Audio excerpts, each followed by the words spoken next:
부터 들어가겠습니다.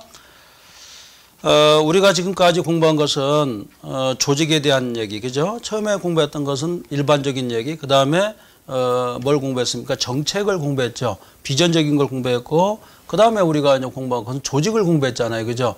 그 다음에 공부한 것은 조직 속에서 활동하는 사람을 공부했죠. 인사, 행정에 대해서 공부했습니다. 여기서 중요한 것은 국가공무원법이 중요하다고 그랬죠. 왜냐하면 우리나라는 스포일 시스템이 아닙니다. 정년직 공무원이란 말이에요. 그래서 인기가 좋다고 그랬죠. 한국의 공무원 제도는 인기가 제일 좋아요. 왜? 정년직이기 때문에. 한번 들어가면은 나갈 때까지 가만히 버티는 게 상책이겠죠.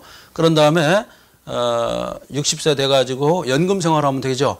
연금 생활하면서 등산이나 가고 그 다음에 자기 개발해가면서 인생을 관조적으로 볼 수가 있단 말이에요. 그래서 이게 상당히 인기가 좋다 이렇게 볼 수가 있죠. 물론 시장, 재래시장에서 투쟁적으로 사는 사람도 많죠. 그죠? 이런 사람들은 나중에 이제 정무직 공무원으로 또 들어갈 수가 있는 겁니다. 자기가 해가지고 얼마든지요. 방법은 두 가지인 겁니다. 투쟁적으로 인생을 점철해서 사느냐 아니면 안정 속에 변화를 추구하느냐 둘 중에 하나예요. 여러분도 공무원 돼가지고 너무 안정만 추구하다 보면 나중에 어떤 일이 발생하느냐 정말 무능한 사람이 될 수가 있습니다. 그렇죠? 저 같은 경우도 엄청 투쟁적으로 살았는데 그러니까 지금도 뭐 책도 많이 쓰고 그랬는데 그 이유가 투쟁인 거예요. 그러다 보면 단련이 된단 말이에요. 그래서 공무원이 되셔가지고도 투쟁적으로 좀 살아달라 이렇게 말씀드리고 싶어요. 우리가 지금 공부하는 것은 예산입니다. 예산 그러니까 예산이 뭡니까? 그러니까 충남 예산입니다. 이렇게 말씀하시는 분도 있어요. 충남 예산은 이 예산이 아니고 예절의 고향이다 이런 얘기입니다. 예산은 바로 돈과 관련이 있죠. 돈은 뭡니까? 세금을 걷어야겠죠. 국가에서 돈을 만드는 방법은 두 가지예요. 첫 번째 뭡니까? 한국은행에서 돈 만들면 되는 거고 많이 만들면 문제가 발생하죠. 인플레가 돼가지고 나라가 망할 수가 있습니다. 그죠? 두 번째는 세금을 발행했던 돈을 세금을 걷어들이는 방법이 있죠. 이게 바로 세금을 이용한 예산이 되겠습니다. 자, 예산에서는요. 가장 중요한 것이 예산과 법률이 같은가 다른가 이게 출제되고 있습니다. 자, 우리 법은 어떨까요? 예산과 법률이 같을까요? 다를까요? 우리나라는요. 예산과 법률이 다릅니다. 이원주의를 채택하고 있어요. 법률도 물론 국회에서 만들고 예산도 결국에는 국회에서 결정하겠죠? 그죠? 이렇게 됩니다. 결정하는 곳은 똑같지만 폐기 처분하는 게 다르고 예산은 1년씩 끊어서 하죠. 법률은 안 그렇죠. 폐지될 때까지 계속 유지됩니다. 그리고 예산 같은 경우는 예산과 법률이 달라져. 왜냐하면 강제력 같은 게 없어요. 강제력 같은 게. 법률 같은 경우는 특징이 뭡니까? 강제성이 중요하죠. 강제성. 만약에 이걸 집행 잘못했다 그러면 교도소 가게 돼 있어요. 쉽게 말해서 교도소도 갈 수가 있습니다. 교도소. 그러나 예산 잘못했다고 교도소까지는 안 가겠죠. 책임은 지겠죠. 그렇죠. 물론 횡령한다든지 배임 같은 경우는 교도소 가겠죠. 그렇죠. 이런 얘기입니다. 자, 여러분들 예산 제도는요. 우리가 시험에 곧잘 출제되고 있다 이렇게 볼 수가 있고요. 자, 객관을 보시기 바랍니다. 객관을 보면은 대부분 문제가 해결되게 되어 있습니다. 자, 예산 나와 있죠. 버젯 나와 있습니다. BUDGT 버젯입니다. 정부가 일정 기간 동안 회계연도라고 그래요. 공공 서비스 공급을 위해서 자, 줄 보세요. 사적인 공급이 아니라 공공 서비스를 위해서 말이죠. 공공 서비스.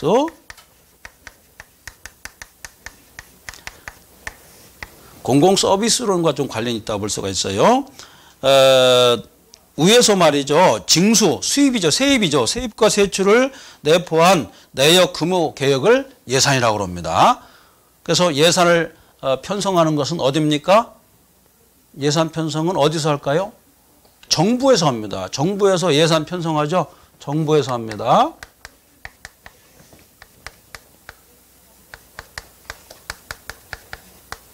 그 다음에 정부에서 예산 편성해가지고 어느 곳에다가 넘기냐면은 국회에다 넘깁니다. 그렇죠? 그럼 국회에서는 확정하겠죠. 국회에서. 여기서는 확정합니다. 확정.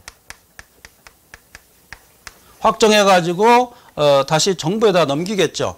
그러면 정부에서는 예산에 대해서 어떻습니까? 예산을 실행하겠죠.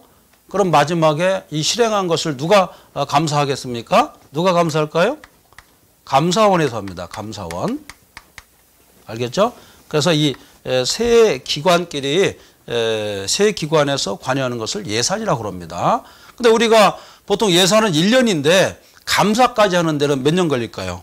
예를 들어서 올해가 2016년이죠. 그런데 올해 예산은 벌써 작년도에 짰단 말이에요. 그죠? 2015년도에 짰겠죠. 그리고 그래서 올해 예산이 실행되겠죠? 2016년도에 됩니다. 되고 나서 2017년도에는 누가 관여를 하겠습니까? 감사원이 관여하죠. 그래서 토탈 예산은 몇 년 동안 이루어지느냐? 3년이 정답인 거예요. 3년 동안 이루어지는 것이 바로 예산이다. 이렇게 보시면 됩니다.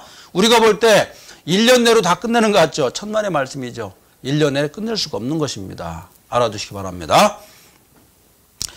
자, 그 다음에 장래 도래 회계연도 정부 세입과 세출에 대해서 계산하는 것이다. 줄거세요. 계산하는 것이 예산입니다. 산자가 계산한다는 겁니다. 알아두시기 바랍니다.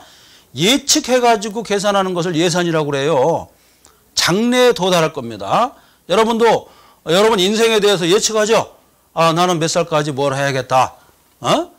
그 다음에 몇 살부터는 자식을 낳고 자식에 대해서 봉사도 하고 그리고 노후에는 내가 프랑스 파리에 가서 포도주를 먹고 있겠다. 이런 거 계산하겠죠. 아니면은 멋있는 농장을 내가 차려서 멋있게 자연과 더불어 인생을 마감하고 싶다. 이런 계산할 겁니다. 이게 바로 예산이 되겠죠. 그 다음에 이제 재정이라고 나와 있죠. 파이낸스라고 그러죠. 퍼블릭 파이낸스, 공공 부분의 재산이라는 게 예산이라는 게 있어요. 그 다음에 공기업 또는 중공공기관 등 공공기관 예산이라는 게 있습니다. 이걸 토탈하는 개념이다. 이렇게 볼 수가 있죠. 자, 그 다음에 통합재정이라고 있는데 통합재정은 통합예산 거기 나와 있죠. 정부 부분 예산과 기금이라는 게 있습니다. 이걸 합한 것을 통합예산이다. 통합재정 이렇게 얘기합니다. 시험에는 안 나오지만 용어만 알고 계시기 바랍니다. 예산에서는 말이죠. 지금 이 부분이 시험에 출제되지는 않습니다. 여러분 나올 것 같죠? 안 나와요. 뒷부분 점수 나오는 걸 말씀드릴게요. 그 다음에 예산의 속성이 있는데 예산은 말이죠. 결국에는 어떻게 되어 있냐. 세입과 세출로 되어 있다. 그죠? 나가는 것과 들어오는 것으로 나누게 되어 있죠. 그죠? 그죠? 돈이 들어오는 거 수입. 세입이라고 그러죠. 나가는 건 세출입니다. 이렇게 두 파트로 되어 있다는 거예요. 알아두시고. 자, 근데 조심할 게 있습니다. 세입 예산은 말이죠. 거기 줄거세요. 법적 구속력이 없습니다. 세입 예산에 대해서는 법적 구속력이 없습니다. 무슨 얘기냐? 돈 들어올 때는 여러분 은행 통장 거래해 보셨죠? 돈 넣을 때는 아무런 제약을 안 받죠? 뺄 때는 어떻습니까? 비밀번호 누르고 막 그러죠? 통장 가져가서 돈 입금할 때는 비밀번호 눌려요? 안 누르죠. 똑같습니다. 들어오는 돈은 안 막아요. 나가는 돈은 막죠. 그렇죠? 그래서 정말 어느 곳에 잘 쓰고 있는가를 평가받아야죠. 그러나 들어오는 건 좋단 말이에요. 자, 예산이 되게 웃겨요. 특히 공무원 책정 예산 같은 경우는 12월 31일까지 다 써야 되는 거예요. 남기면 안 된단 말이에요. 그래서 특히 이제 군대 같은 데 가면은 이 드럼통으로 나옵니다. 가롱이라고 하는데 드럼통으로 나와요. 기름이 나옵니다. 이걸 다 써야 되는데 쓸 데가 없는 거죠. 그러니까 막 버릴 수도 있고 막 그래요. 다시 반납이라는 게 없어요. 반납이라는 게. 아시겠죠? 경찰도 마찬가지죠. 피복 같은 거 나왔는데 남습니다 하고 반납할 수가 없는 거예요. 다 소모해야 되는 거예요. 예산으로 나왔으면은. 아시겠죠? 배불러도 먹어야 되는 거예요. 건빵이 예를 들어서 만 봉지가 남았다. 어떻게든지 밤새 먹어야 되는 거예요. 별사탕하고. 그렇죠? 우유에다가 튀겨 먹든 쪄 먹든 간에 다 먹어야 되는 거예요. 왜? 예산이라는 게 이렇게 무섭습니다. 다 써야 되는 거예요. 그래야 다 썼으니까 또 신청하는 거죠. 아시겠죠? 물론 시험에 안 나옵니다. 그거 알아두세요. 세출 예산은 법적 구속력이 있다. 이런 건 좀 중요하지 않습니까? 그죠? 조금 중요한 거예요. 이런 거. 자, 그리고 예산의 원리는 말이죠. 두 가지 원리에서 작용할 수가 있지만, 자, 경제 원리가 있습니다. 경제 원리는 파레토로, 거기 보세요. 파레토로 효율성인데, 파레토 최적입니다. 자, 여러분들, 파레토 최적이라는 게 경제학적 용어로 뭐냐면, 특정한 재원을 쏟아부었을 때 재원 낭비가 없는 가장 효율적인 상태. 이게 바로 파레토 최적입니다. 파레토로 최적이라고 그러죠. 어떤 분은 또 이거 경제학 사전 찾고 뭐 경제학 3인 공정책 해가지고 하루 종일 공부하죠. 이미 세월은 흘렀죠. 그렇죠. 파레토 최적은 일정한 특정한 자원을 완벽하게 소화할 수 있는 그러한 최적의 상태, 자원 배분이 효율적으로 이루어진 상태, 이걸 파레토 최적이라고 합니다. 아시겠죠? 자, 반면에 말이죠. 정치 원리가 또 이 예산에 작용할 수 있는데, 거기 보면 형평성과 정당성이 기준될 수가 있다. 자, 정치도 추구하는 바가 뭐예요? 효율적 자원 배분이잖아요. 그죠? 효율적 자원 배분 해가지고 모든 국민이 잘 살게 하겠다는 것이 바로 정치의 목적이잖아요. 경제도 마찬가지잖아요. 경제도 자원의 효율적 배분이에요. 그럼 행정의 목적은 뭡니까? 역시 효율적 배분이잖아요. 그래서 경제나 정치나 마켓이나 목적은 똑같다. 잘 살기 위한 것이죠. 다른 게 있다면 공익이냐 아니면 사익이냐 이 차이점이 밖에 없는 거예요. 알아두시기 바랍니다. 자, 그래서 줄만 그세요. 경제 원리는 파레토 최적이고 그 다음에 정치 원리는 형평성이다. 알아두시기 바랍니다. 자, 175페이지네요. 예산의 기능 나와 있죠. 경제적, 재정적 기능이 있는데 아까 했던 말 또 나왔죠. 그래서 자원 배분, 소득의 재분배. 아, 참 좋은 말 다 나오죠. 그죠? 소득을 잘 배분하겠다는 건데 이것은 경제 원리도 되지만 정치 원리도 된다. 이렇게 보시면 되겠고 거기 보면은 머스그레이브라는 사람이 있습니다. 예산의 3대 경제 기능이라고 그래요. 세 가지를 자원 배분, 소득 재분배, 경제 안정 이것을 머스그레이브라는 사람이 3대 예산의 3대 기능이다. 이렇게 했나 보죠. 제가 직접 말하는 건 못 봤지만 책에는 그렇게 써 있다는 얘기입니다. 자, 그 다음에 경제 성장 정책 수단 기능도 하고 있다. 예산 책정할 때 말이죠.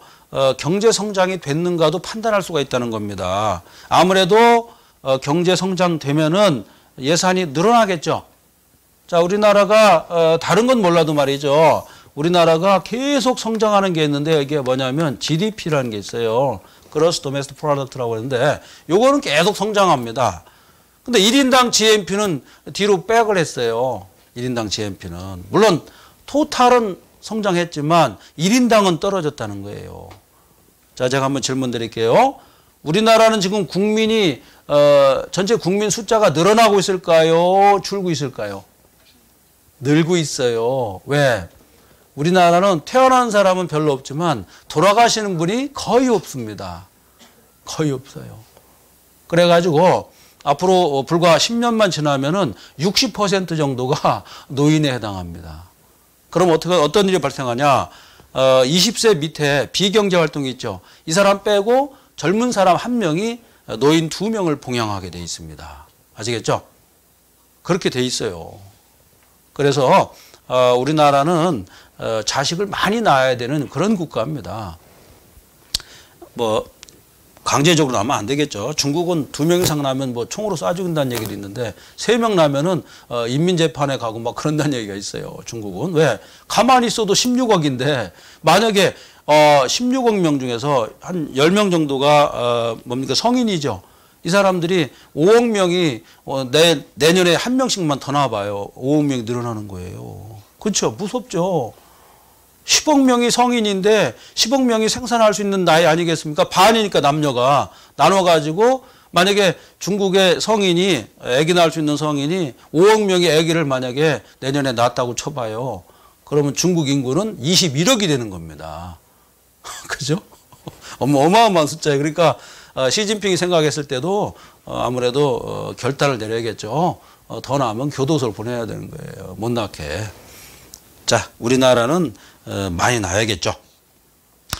자, 그 다음에 관리적, 행정적 기능이 있습니다. 관리적 기능이니까 뭐예요? 일종의 사적 개념이다 이렇게 본 거예요. 그죠?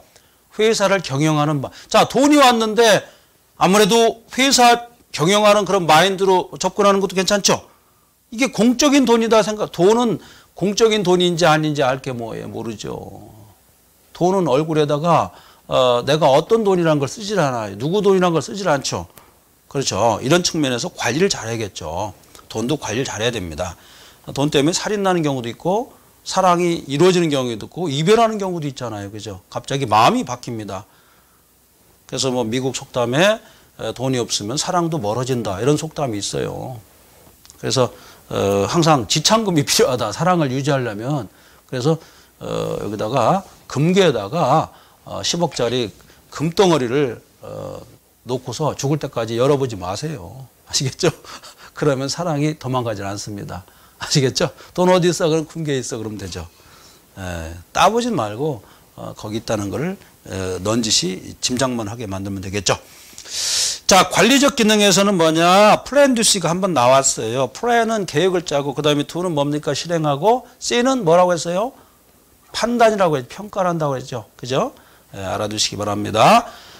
거기 보면은 쉬크란 사람이 있는데 예산의 어떤 기능에 대해서 나눈 게 있습니다. 거기 보면 LIBS라는 게 있죠. 품목별 예산이라고 그럽니다. 이거는 Line Item Budgeting System이라고 그래요. 그래서 이거를 품목별 예산이라고 합니다. 그냥 알아만 두시기 바랍니다. 그 다음에 PBS라는 게 있습니다. PBS는 퍼포먼스입니다. 그래서 이것은 뭡니까? 성과주의, 퍼포먼스를 성과라고 그러잖아요. 성과주의 예산이라고 합니다. 퍼포먼스 버제팅 시스템이라고 그래요.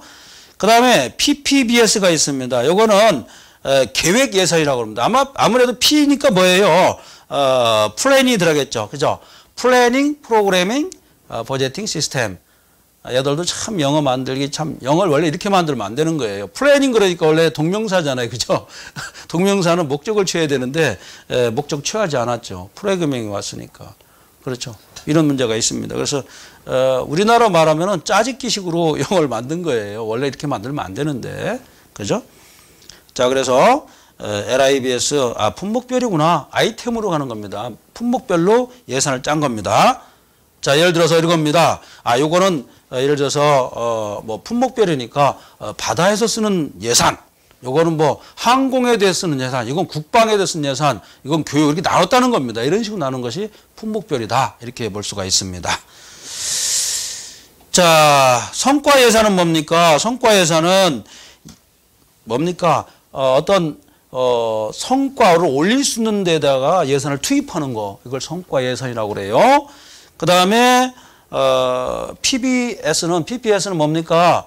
자, PPS 예산을 조금 제가 설명 좀 드리는데 PPBS 예산인데 좀 영어가 많아서 좀 죄송합니다. 뭐냐면 플래닝이죠. 플래닝. 계획을 잡는단 말이에요. 뭐 프로그램을 버제팅 시스템이니까 뭡니까? 최소 비용으로 최대 효과를 낼 수 있는 그 정책에 대해 투입시키는 거. 예산을 투입시키는 거. 이것을 PPBS 시스템이라고 그래요. 그래서 플래닝을 짜고 그 다음에 프로그램을 짜고 그 다음에 버제팅 시스템이다. 이렇게 보시면 됩니다. 아시겠죠? 별건 아닌데 시험 문제는 나옵니다. 여기서 시험 나올 것은 PPBS예요. 이건 뭐냐? 가장 효율적인 분야에다가 돈을 갖다가 예산을 투입하는 거. 이게 PPBS예요. 알아두시기 바랍니다. 자, 요게 시험 나올 수가 있습니다. 근데 이걸 안다고 그래가지고 문제 못 푼다고 그랬죠. 문제는 전혀 다른 흐름으로 가고 있어요. 우리처럼 PPS는 계획 예산이다 이렇게 되어 있지 않아요. 내용이 복잡합니다. 그래서 500문제밖에 안 되잖아요. 500문제 계속 해가지고 90점 맞으시면 되는 거잖아요. 그죠? 저는 만점 받길 바라는데 만점까지 필요 없고 90점만 획득하면 된다고 봐요. 다른 것도 90점 맞고 영어 한 70에서 70점, 75점 정도 획득하면 무조건 합격이에요. 모든 시험이 대한민국은. 그러면 되는 거죠. 자, 제2절 예산의 원칙 보겠습니다. 예산의 원칙은요, 별표를 한 3개를 치시기 바랍니다. 여러 가지 원칙이 있어요. 자, 의미를 보세요. 입법부 우위 예산 원칙이 있습니다. 입법부 우위 예산 원칙. 자, 177페이지 보면은 행정부 우위 예산 원칙 이런 게 있어요. 자, 입법부 우위 예산 원칙은 고대, 현대가 아니라 고대 예산 원칙입니다. 전통이라고 그러죠. 전통은 입법부가 모든 것을 관리하는 시스템입니다. 자, 로크라는 사람이 있었어요. 로크라는 사람이 이권 분립하면서 행정과 입법부를 나눴습니다. 그렇지만 행정부의 권한보다 입법부의 권한을 더 우대시켰단 말이에요. 그런 측면에서 볼 때 이것은 고전적 의미다 이렇게 본 거예요. 오른쪽에 보면 뭡니까? 행정부 우위니까 이거는 몽테스큐의 3권 분립과 비슷한 거예요.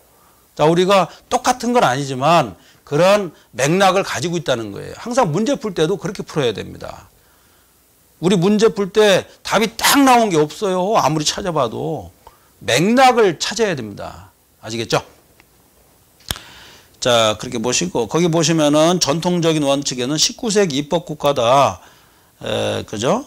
거기 보면은 이상한 사람 2명이 등장할 거예요. 암기할 필요는 없습니다. 노이 마르코와 썬델슨이라는 사람이 있습니다. 이름도 별로예요. 그래서 외우지 마시기 바랍니다.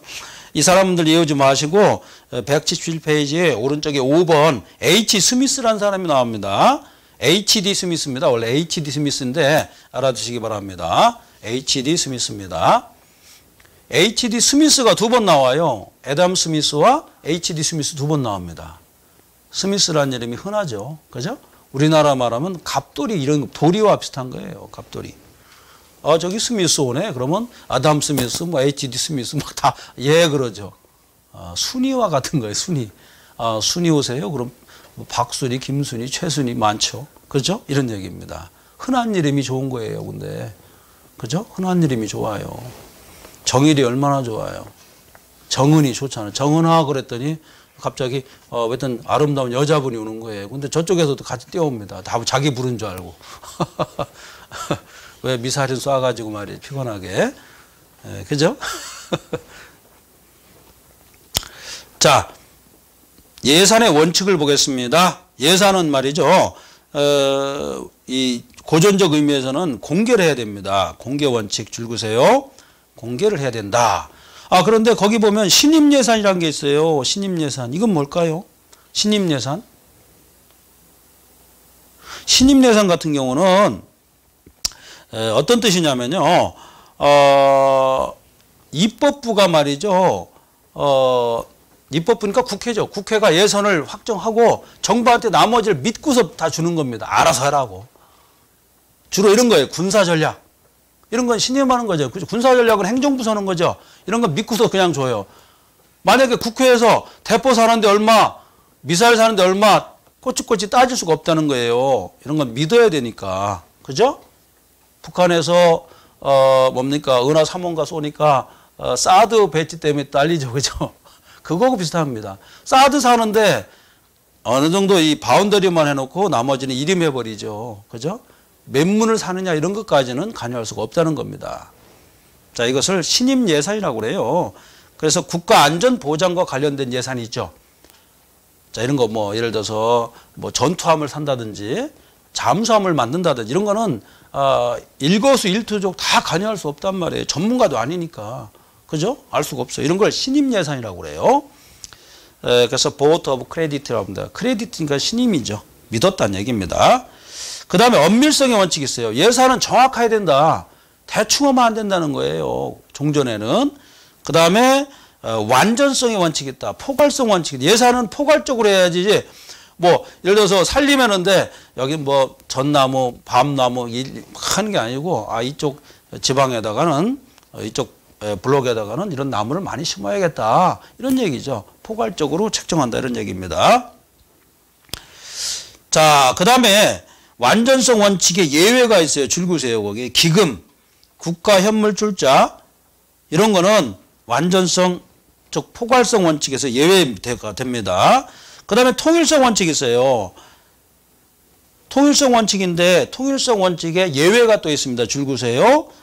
통일성 원칙은 특정 수입과 특정 지출이 말이죠. 연계를 불가시키는 겁니다. 이걸 통일성 원칙이라고 그러는데 예외가 있습니다. 줄 그으세요. 특별회계예산, 기금, 목적세, 그다음 수입 대체 경비 이런 게 있습니다. 참조만 해주시기 바랍니다. 그 다음에 사전 의결의 원칙, 한정성의 원칙, 단일성의 원칙 이런 게 있습니다. 알아주시기 바랍니다.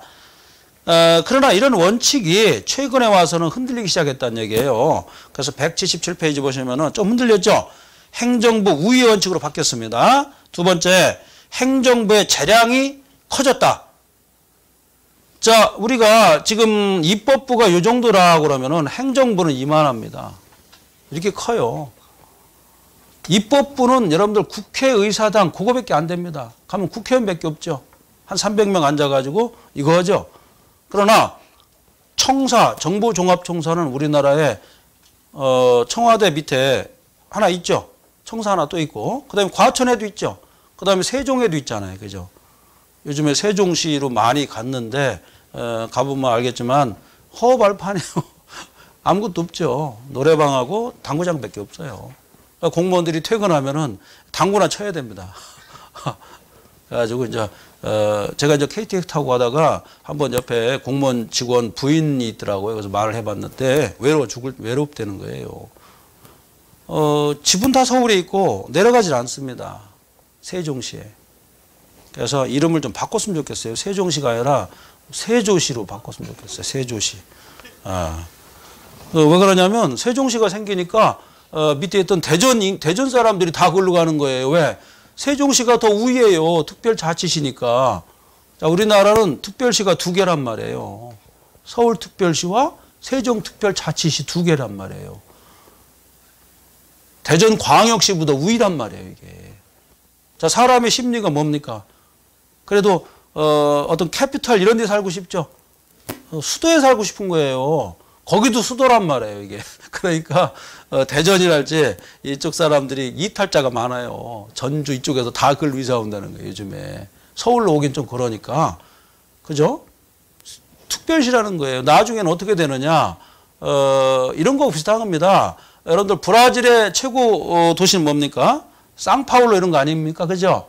이런 건데 수도는 브라질리아잖아요. 그죠? 저쪽 올라가면 조그맣게 하나 있잖아요. 그런 식이에요.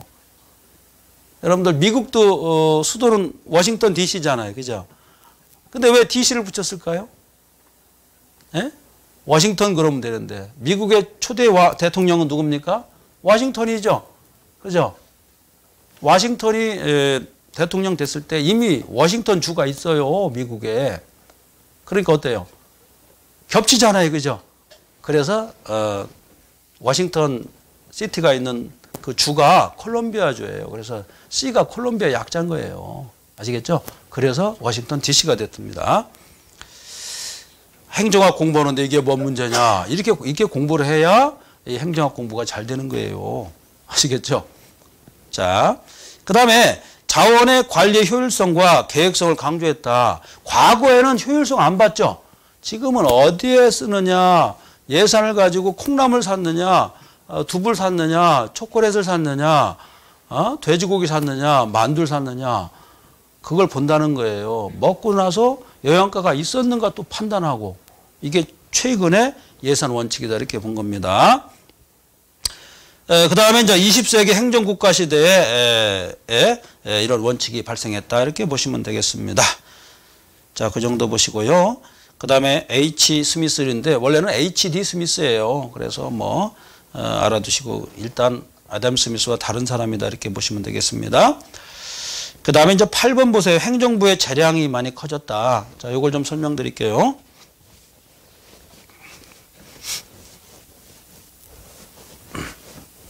여러분들 재량이란 말이 나오는데 재량이란 개념과 반대 개념이 있어요. 알아두십시오. 이런 뜻입니다. 기속. 기속이라는 것은 법률에 반드시 따라야 하는 원칙이에요. 근데 재량은 뭡니까? 안 따라도 되는데 재량 준칙이라는 게 있어요. 재량 준칙을 벗어나면 안 되겠습니다. 재량 준칙이라는 게 있어요. 이걸 벗어나면 부당한 행위가 되는 겁니다. 부당. 만약에 이걸 벗어났다 그럼 부당합니다. 부당. 이거고요. 만약에 기속행위를 벗어났다 이거는 위법합니다. 다른 거죠? 다르다. 위법한 것은 교도소 가야 됩니다. 부당은 교도소 안 가도 돼요. 책임만 지면 되는 겁니다. 알겠죠? 알아두시기 바랍니다. 자, 드디어 이제 시험에 출제되는 게 나왔죠. 예산과 법률 별표 3개만 치세요. 여기에 대해서는 법률주의라는 게 있고 그 다음에 예산주의가 있는데 우리나라는 바로 뭡니까? 법률과 다른 예산의 법 형식을 갖고 있죠. 그래서 2번이 우리나라 형식입니다. 우리나라는 예산과 법률이 달라요. 아시겠죠? 자, 그 다음에 법률주의는 1년제주의입니다. 알아두시고. 자, 넘겨보시기 바랍니다. 시험에 출제됩니다. 178페이지 시험에 나오는 게 나오죠. 예산과 법률이 거의 한 번 출제됩니다. 20문제 중에서. 내고 싶겠죠? 자, 예산은요, 헌법 54조. 이건 안 나와요. 54조 막 외우는 분이 있는데 안 나옵니다. 자, 여기서 여러분들이 꼭 알아둘 사항이 있는데, 성립 절차 좋습니다만 예산은 성립 절차가 좀 중요해요. 성립 절차가. 자, 그 부분을 여러분들이 좀 보시고 여러분들 말이죠. 이 부분은 법률 조문을 좀 참조하는 게 좋을 것 같아요. 그래서 아까는 징계의 종류를 우리가 공부했는데 여러분 교재를 좀 잠깐 보겠습니다. 자, 이 상당히 많죠. 내용이 많은데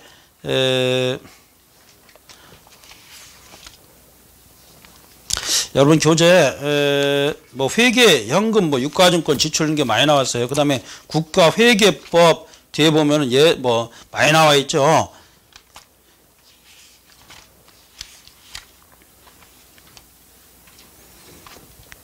자, 국가회계법이라는 거 483페이지 잠깐 보십시오. 483페이지에 국가회계법 제1조를 좀 보시기 바랍니다. 이 법은 국가회계와 이와 관련되는 기본적 사항을 정해서 국가회계를 투명하게 하는 데 있다 이렇게 되어 있죠. 그렇게 알아두시고 자, 그 다음에 여러분 교재 저 내용이 좀 앞부분인데요. 442페이지를 또 보시기 바랍니다. 국가재정법이라는 게 또 있어요. 국가재정법. 그 부분도 잠깐 보겠습니다. 이 법은 지방자치단체의 재정 및 회계에 관한 법이다. 우리가 지금 예산 및 회계에 대해서 지금 살펴보고 있는 거잖아요. 그 부분도 좀 보시고 이런 법이 있다는 걸 일단 알아두시기 바랍니다. 친근감 있게. 자, 이쪽도 다 관련이 있습니다. 자, 그리고 지방 재정에 관한 예산도 있고 458페이지에 제3장 예산이라는 게 또 있습니다. 지방 재정에서도 예산이 또 있어요.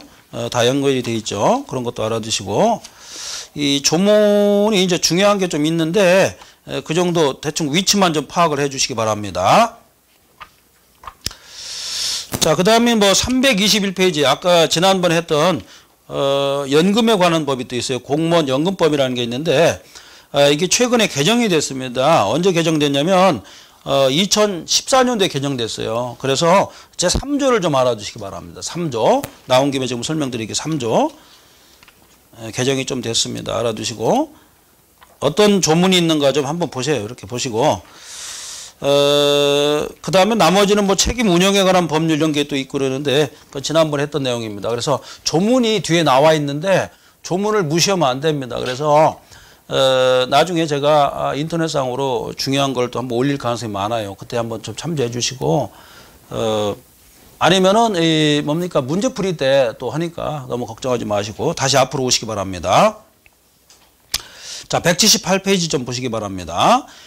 성립 절차가 있는데 예산은 말이죠. 다른 거 다 필요 없고 공포가 필요 없습니다. 공포 불효. 빨간 거로 좀 치세요. 공포 불효. 반면에 법률은 반드시 공포해야 됩니다. 법률은 반드시 공포해야 된다. 줄거세요. 그 다음에 효력이 있습니다.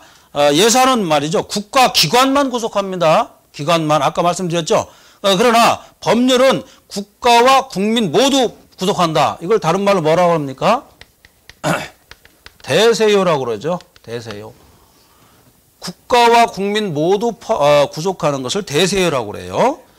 그 다음에 국가기관만 구속한다. 이거를 뭐라고 합니까? 대내적 효력이라고 그래요. 아시겠죠? 만약에 경찰청에다 요만한 예산을 부여했다. 그러면 거기만 구속하는 겁니다. 아시겠죠? 자, 이 정도 알아두시면 되겠고. 그 다음에 4번 보세요. 예산으로서 법률 개편은 불가하다. 이건 무슨 얘기예요? 예산으로서 법률을 개편할 수 없다. 쉽게 말해서 법률이 우위다 이런 얘기죠. 법률이 예산보다 우위다 이렇게 보면 돼요. 알겠죠? 우위다, 위에 있다. 상위에 있다는 얘기예요.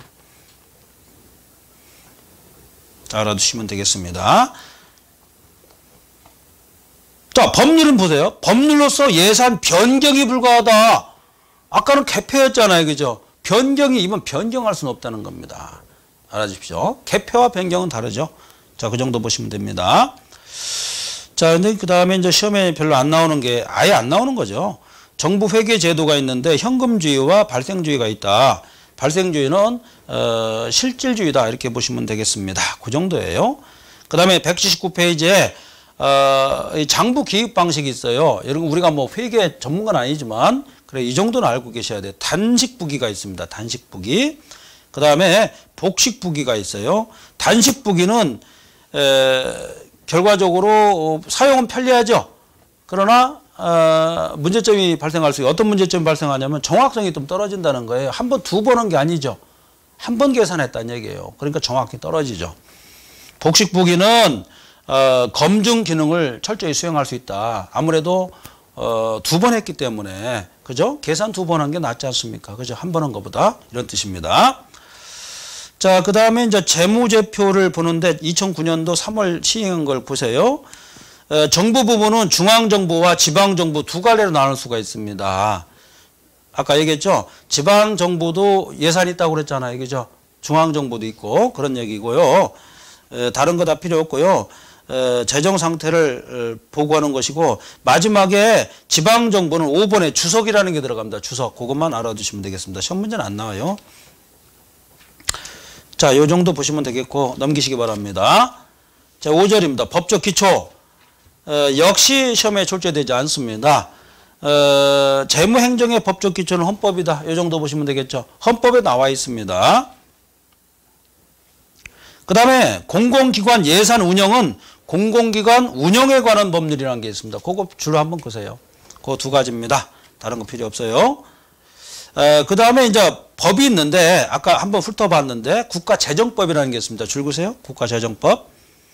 이거는 예산의 지급에 대해서 법률이 규정한 것이죠. 국가재정법. 아까 봤죠. 대충. 그 다음에 정부 기업 예산법이라는 게 또 있습니다. 자, 요건 별표 하나 치세요. 요런 거는 정부 기업 예산법이 적용됩니다. 우편사업, 우체국 사업 이런 거 있죠. 양곡 사업 이런 거 있죠. 이런 거는 정부 기업 예산법이 적용된다. 이렇게 보시면 됩니다. 알아두세요. 자, 그 다음에 181페이지 공기업이라는 게 나오죠. 공기업은 자체 수입액이 총 수입액의 2분의 1 이상인 공공기관 중에서 말이죠. 자산 규모가 2조 원 이상이어야 됩니다. 이런 경우는 공공기관 운영에 관한 법률이 적용됩니다. 자, 공공기관 운영에 관한 법률은 몇 조 이상이다고요? 2조 원 이상일 때 적용된다. 만약에 1조 원이다 그러면 여기에 적용이 안 되죠. 이렇게 보시면 됩니다. 자, 그 정도 보시면 되겠습니다. 자, 그 다음에 제6절 중앙예산기관이 있는데 거기 보면은 세 가지로 나눌 수 트로이카라고 그러죠. 시험에는 안 나와요. 중앙예산기관이 있고 그 다음에 수입지출총괄기관이 있습니다. 그 다음에 중앙은행이 있습니다. 한국은행이 되겠죠. 시험에는 안 나옵니다. 자, 넘기시기 바랍니다. 여기 시험에 안 나오는 부분입니다. 다. 그리고 이제 182페이지 보면은 분리형과 통합형이 있는데 역시나 이것도 중요하진 않고 다른 거 다 필요 없고 집중형은 분리형은 말이죠. 파레토로 최적을 달성한다. 이렇게 줄만 그세요. 그 다음에 이원체제 통합형은 슈퍼 부처화가 될 가능성 많다 이렇게 보시면 되겠죠. 자, 그것만 알아두시면 되겠습니다. 문제은행에 들어가 있지도 않고 나오지도 않아요. 아시겠죠? 우리가 볼 때 이게 행정학 교과서를 써보노트 했는데 나와 있는 행정학책 많죠. 한 100개가 좀 넘어요.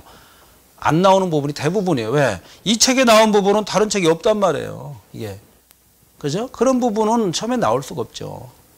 겹쳐야 됩니다. 겹치면서 공감을 해야 돼요. 그래야 시험 문제인 거예요. 아시겠죠? 자, 그 다음에 한국의 중앙예산기관이 있는데, 거기 이제 참조를 해 두시고, 그 다음에 제 7조 종류를 보겠습니다. 거기 보면은, 이것도 복잡한데요. 시험에는 안 나옵니다. 이런 게 있다라고만 알아두세요. 특정 목적 사업 운영이라는 게 있습니다. 예를 들어서, 뭡니까? 책임 운영기관이라는 게 있어요. 거기 보시면은 책임 운영기관 줄만 보세요. 이런 데 다가는 특별 회계를 적용하게 되어 있습니다. 그 정도 보시면 되겠습니다. 이런 내용까지 여러분들이 다 하기 어렵습니다. 그 다음에 특정 세입, 특정 세출 충당하는 그런 기타 특별 회계가 있는데 거기 보시면 목적세가 있을 거예요. 목적세는 특별한 목적을 위해서 세를 거둬들이는 건데 그중에 대표적인 것이 교통세, 혼잡세라고 그러죠. 그 다음에 농어촌 특별 관리세라는 게 있습니다. 교통세와 농특세라고 그래요. 그만 줄구세요. 다른 거 다 필요 없습니다. 자, 그 정도 보시면 되겠습니다. 자, 여기까지는 우리가 회계에 대해서 공부했는데 또 나오는 개념이 하나 또 있다는 겁니다. 기금이라는 게 있어요. 기금. 자, 기금 보세요. 특수한 목적을 위해서 운영되는 자금을 기금이라고 그래요. 이 정도입니다. 자, 요거는 예산 통일의 원칙을 예외입니다. 통일의 원칙의 예외다. 무슨 얘기입니까? 예산은 통일적으로 이루어지는데 기금은 따로 떨어져 있다는 겁니다. 따로 계산한다. 이런 얘기예요. 이거는 말이죠. 어떤 행정을 신축적으로 운영하기 위해서 만들어 놓은 돈이죠. 쉽게 말해서 이 돈이에요. 그러니까 예산과는 따로 논다. 이렇게 보시면 되겠습니다. 자, 그래서 기금과 예산의 다른 점을 암기 좀 해주세요. 같은 점은 필요 없겠죠. 그죠? 다른 점. 예산은 회계연도 내에 세입이 당해 모두 지출해야 되겠죠. 아까 그랬죠. 예산은 예산 책정 받으면 다 지출해야 된다고 그랬잖아요. 만약에 가지고 있으면 안 된다면 그게 불법인 거예요, 오히려. 그렇죠. 다 써야 됩니다. 가령 어떤 군부대에 소고기가 100톤이 왔는데 지금 30톤밖에 안 먹고 70톤이 내일 다 써야 되는데 어떡합니까? 염정장에 다 모여서 불고기 파티를 열어야죠. 밤새 파티를 해가지고 70톤 다 먹어야 되는 거예요. 그런 다음에 회계 담당 참모가 보고해야겠죠. 국방부에다가. 지금 11시 59분 58초에 다 소진했습니다 하고 보고하면 끝나는 거예요. 그러면 부식이 또 내려오는 거죠. 이렇게. 다 소진해야 됩니다. 아시겠죠? 알아두시기 바랍니다. 그러나 기금은 어때요? 쓰면 안 되겠죠. 다 썼다고 하는 게 남으면 어때요? 계속 적립하면 되겠죠. 자, 그 줄그세요. 계속 적립 줄그시고. 그 다음에 예산은 합법성 통제에 초점을 뒀지만 기금은 그게 아니죠. 합법성보다도 특정 목적을 위해 쓰이는 거죠. 여러분들 그런 거 많죠. 위기시에 사용하려고 기금을 모집하는 게 있어요. 위기시에. 그죠? 그런 거 있습니다. 외국 같은 경우는 되게 많은데 우리나라도 많습니다. 여러분들 동창회 같은 걸 때 동창회비 남았다고 해가지고 다 씁니까? 그날? 그거 아니죠. 모아뒀다가 어려운 사람 분명히 있을 거예요. 그런 사람을 위해서 또 쌀도 팔아주고 경조사 했을 때 쓰고 그러잖아요. 이게 기금인 거예요. 기금은 적립이다. 이렇게 보시면 되겠죠. 자, 그 다음에 또 문제가 있어요. 그러면 우리나라 지금 시스템은 기금과 예산을 전혀 다르게 하느냐? 그러지 않고 같은 울타리에서 통합적으로 활용하지만 계산은 따로 하고 있다. 따로. 그죠? 그런 거죠. 그래서 운영만 통합으로 하고 있습니다. 알아두시기 바랍니다. 그 정도면 되겠죠. 자, 그 정도 보면 되겠습니다. 자, 그래서 184페이지 보세요. 예산에는 일반 회계와 특별 회계가 있죠. 줄만 것이고. 그 다음에 기금이 있습니다. 기금은, 자, 특별 회계와 다른 점이 뭡니까? 특별 회계는 특별 사업을 목적으로 운영하는 것이죠. 그러나 기금은 특별 사업이 아니라 뭡니까? 특별 어떤 목적을 위해서 하는 거예요. 예를 들어서 동창회인데 사업을 위해서 하는 건 아니잖아요. 그렇죠? 만약에 경조사가 발생했을 때 뭐 부모님이 돌아가셨을 때 돈 얼마 주겠다 이런 거잖아요. 특별한 목적을 위해서 있는 것이 기금이다. 이렇게 보시면 되겠고. 자, 그럼 기금은 집행 줄구세요. 자율성과 탄력적 보장. 그죠? 자율성과 탄력적이 중요하다. 알아두시기 바랍니다. 자, 그리고 제일 중요한 게 마지막에 있죠. 정부 예산에 기금이 포함될까요? 제가 뭐라고 그랬습니까? 예산과 기금 운영은 같이 하지만, 그죠? 같이 하지만 예산은 여기 있고 기금은 여기 있다는 거예요. 운영할 때는 같이 통합적으로 하지만 통장은 따로. 당신 통장, 내 통장 따로예요. 아시겠죠? 자, 알아두시기 바랍니다. 자, 그 다음에 이제 통합예산제도가 있습니다. 거기 보면은 통합재정의 의미가 있는데, 거기 보면은 중앙정부와, 일반 지방정부가 있습니다. 이런, 것은 포괄적으로, 정부가 하는 재정활동에 포함된다. 이런 의미에서, 통합예산이다. 이렇게 본 겁니다. 자, 여러분들, 국가예산과 지방예산이 다르잖아요. 그죠? 달라요. 거기서도 지방세라는 게 있어요. 그걸 가지고 운영할 수가 있고, 그 다음에 국가에서는 국세를 가져가죠. 그렇죠? 국세를 가져갑니다. 예를 들어서 소득세다 그러면 국세예요? 지방세예요? 이건 국가에서, 국세청에서 걷어가는 거잖아요. 그죠? 그렇죠? 그러나 재산세라든가 이런 것은 국가에다 내는 게 아니죠. 지방에다 내는 겁니다. 내가 여기 사니까. 그러면 이거는 지방 정부에서 예산으로 책정돼 가지고 쓰이는 거예요. 이런 의미들이, 이런 의미에서 포괄적으로 한 국가에서 활동하니까 국가 재정에 포함된다는 이런 의미입니다. 알겠죠? 그런 것밖에 없습니다. 통합예산의 특징 나와 있죠. 포괄성을 가지고 있다. 줄 한번 보세요. 포괄성 가지고 있다. 그 다음에 한국의 통합예산은 일반 정부 예산과 비금융공기업 이 예산을 포함한다. 이 정도만 보시면 되겠습니다. 그 다음에 조세지출 예산이라는 게 있어요. Tax Expenditure Budget 이렇게 나와 있죠. 이거는 뭐냐? 거기 잘 나와 있습니다. 조세지출 즉 조세감면, 조세특혜, 보조금과 동일한 경제 효과를 가지는 그러한 예산을 조세지출 예산이다. 이렇게 보고 있습니다. 알아두시면 되겠죠. 국가재정법에 나와 있어요. 그 다음에 한국의 조세지출 예산제도가 있는데 이것도 역시 국가재정법에 나와 있다. 근데 문제는 뭡니까? 과세 불공평 때문에 문제가 된다 이렇게 볼 수가 있죠. 물론 시험에 출제되지는 않습니다. 그 정도 보시고. 그 다음에 지출 통제 예산제도가 있습니다. 이건 expenditure control budget 이렇게 돼 있어요. 이거 복잡해요. 근데 문제는 안 나와요. 문제 나올 것 같죠? 이거 보면은 문제 나올 것 같아요. 그죠? 안 나와요. 이게. 자, 여러분들 이런 거는 행정학자들 있죠. 이거 하나만 연구한 사람이 있을 거예요. 분명히. 그런 사람들의 책에 들어가 있습니다. 다른 사람 다 들어간 게 아니에요. 아시겠죠? 시험에 출제는 안 됩니다. 자, 그 정도 보시고. 요건 뭐냐면, 자, 보세요. 의미 좀 보세요. 예산 총액만 통제하고 나머지 구체적인 사항은 어떤 겁니까? 항목별로 행정부에다 다 일임하는 겁니다. 이런 거 비슷하죠? 예를 들어서 무슨, 국경일 또는 아니면 설이나 추석날, 예를 들어서 시어머니가 며느리 3명 불러놓고, 전반적인 뭡니까? 큰 테두리만 얘기하죠? 그리고 나머지 구체적인 것은 며느리들이 다 알아서 하는 거. 이거 똑같은 거예요. 예를 들어서 돈을 딱 던져주면서, 이번에 설 준비를 해라. 이런 얘기죠. 그럼 행정부에서는 나머지 하는 거예요. 구체적인 거. 이런 거를 예산 총액 지출 통제 예산이다. 이렇게 얘기합니다.